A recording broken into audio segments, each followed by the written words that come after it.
Professor Ojakoya has put it. I mean, we have another story that Mr. Weda touched on. Plan to import maize, illicits, angry processed. And of course, if you follow the trail, you'll find this also boils down to our leaders and the way they have chosen to handle certain matters in the country. Now, the article goes deep and tells us farmers fear imports will flood the market and cause them to lose millions of shillings in lost sales. In January, 90 kg bag of maize was selling between 900 and 1,000 in the South Rift region, and last year NCPB managers was suspended following an uproar after maize imports were supplied to government stores. And of course, you know, there are areas in this country that have a surplus, and the farmers don't know anywhere where to take this maize now, while other parts are suffering because of a lack of maize. Mr. Weda, when you see this, give me when you see this, you feel very sad. You know, when you produce maize, there is a minimum amount you spend in order to produce it. Right. Now, that cost has to be recovered and a little profit. When you import maize that has been produced in countries where either there has been government support or many things, or you import it without taxation, then it is cheaper. It outcompetes our local farmers. And our local farmers are one capital farmers. You lose this time and you lose your entire fortune. Now, before you import, I think government should have mopped up all the available maize in the market from our farmers, so that when somebody says there will be the prices will go down, you tell them, okay, bring that maize, we buy fast. But here, because there will be no pocho from local purchases, pocho means that they don't get kickbacks.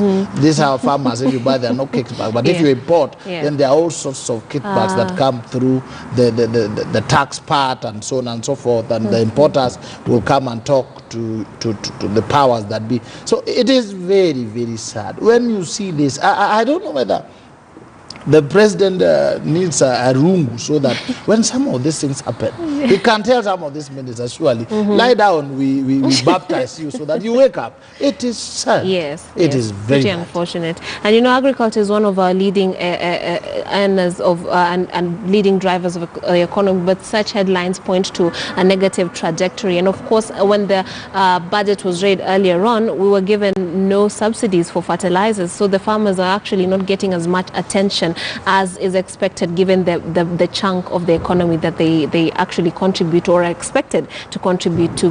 Professor Ojakoya. First of all, I have to thank you very much for bringing out this issue.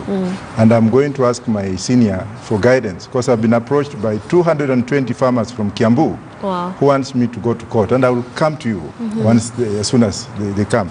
They are up in arms against the government, because the government has come up, and I'm not sure, but I'm just saying, with this lunacy of saying that manure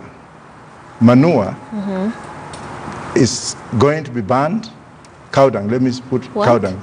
It's going to be banned, and there's somebody building a fertilizer factory in Eldoret with artificial manure that is going to be imposed on Kenyan farmers.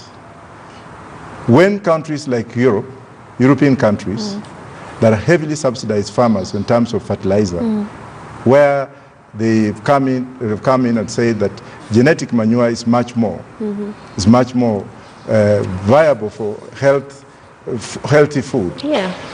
Kenyan politicians, or a Kenyan politician in that case, as it's rumored, has built up a factory, or they are building a fertilizer factory, so that they can ban Kenyan farmers from using or utilizing their own byproducts of animals. And if this is true, and please, senior, correct me that I don't face the laws of the Law Society regulations, then that means that you are headed to doom. But we are going to protest on a very serious note in court to protect our farmers. And we're also asking the government, and I'm sure the president has good intentions for our farmers in the country, because we haven't had him make any negative statement on farming. In that the plight of farmers should be taken very seriously.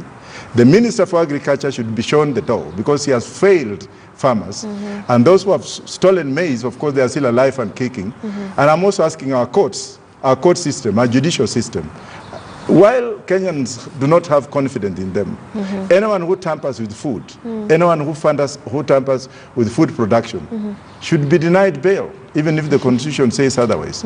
It is the agriculture that we depend on. Now, someone says that we should import yellow maize. Yellow maize is actually used to feed pigs and horses. I have a farm in Texas. It may not be so big. I breed horses. And what I feed on my horses is yellow maize. It's not conducive for a healthy diet for human beings. Yeah, absolutely. Pretty sad and unfortunate given all the resources that we have that could actually go into us being self-sustainable as